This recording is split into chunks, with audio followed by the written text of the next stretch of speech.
Vijana wengi wameamua kujikita kwenye kilimo.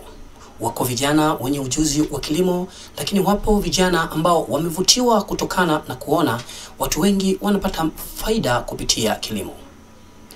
Ewe kijana ambaye umevutiwa na upatikanaji wa faida kwenye kilimo, hii ni nafasi yako ya kujifunza kupitia vipindi vyetu vya online TV ambapo utajifunza vitu mbalimbali vinavyohusu kilimo. Na leo katika kipindi chetu tunajifunza juu ya ugonjwa wa Bakajani chelewa.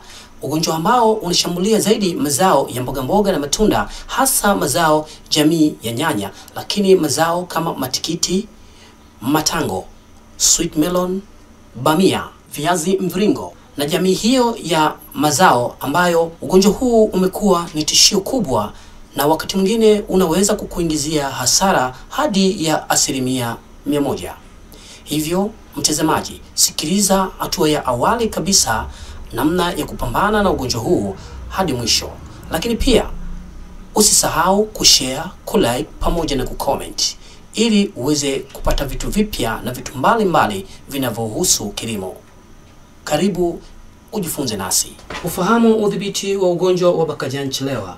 Bakajani chelewa light bright. Huu ni ugonjwa unaoshambulia mazao jamii ya nyanya ambao kama haukudhibitiwa husababisha madhara kiasi cha karibu 90% hadi 100 ya mavuno. Ugonjwa huu husababishwa na vimelea vya ukungu na hutokea zaidi vipindi vya baridi kali na mvua.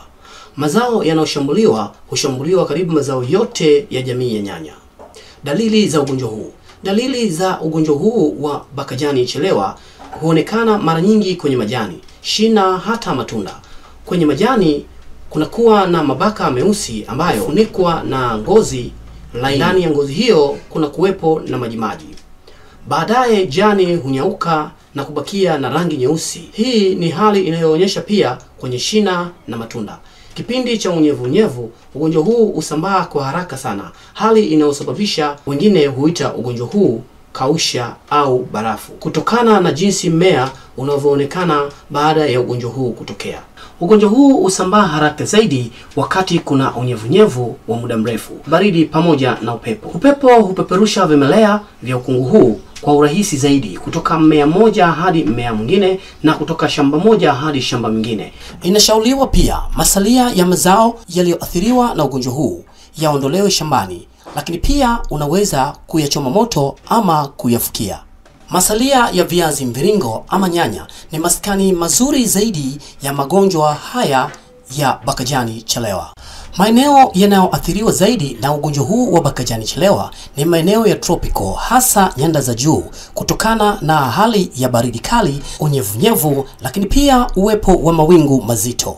Kupambana na ugonjwa huu wa Bakajani chelewa light bright katika maeneo ambayo zao la nyanya na viazi mviringo huoteshwa, hakikisha masalia yote ya viazi ama majani pamoja na mizizi yanaondolewa shambani au kufunikwa ardhini ama kuchoma moto.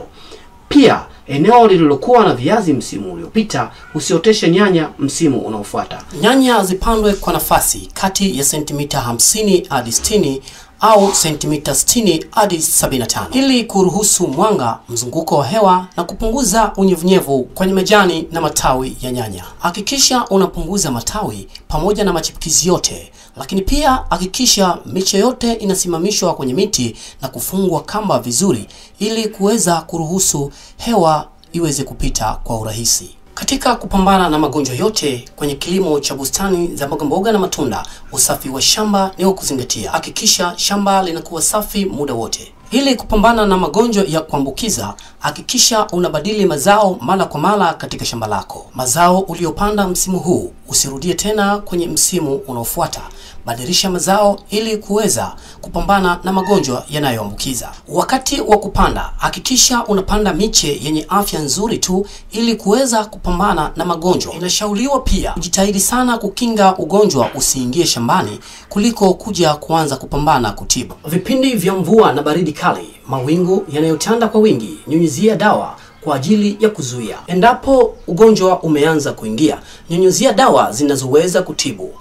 Ifahamike kwamba ugonjwa huu unatibika. Mpenzi mtazamaji wa 3D Online TV, ningependa kukutajia dawa zinazoweza kupambana na ugonjwa huu, ila kutokana na sababu za kisheria sio vyema kutangaza dawa za watu katika page yako yoyote, iwe ya Instagram, Facebook ama hii ya YouTube.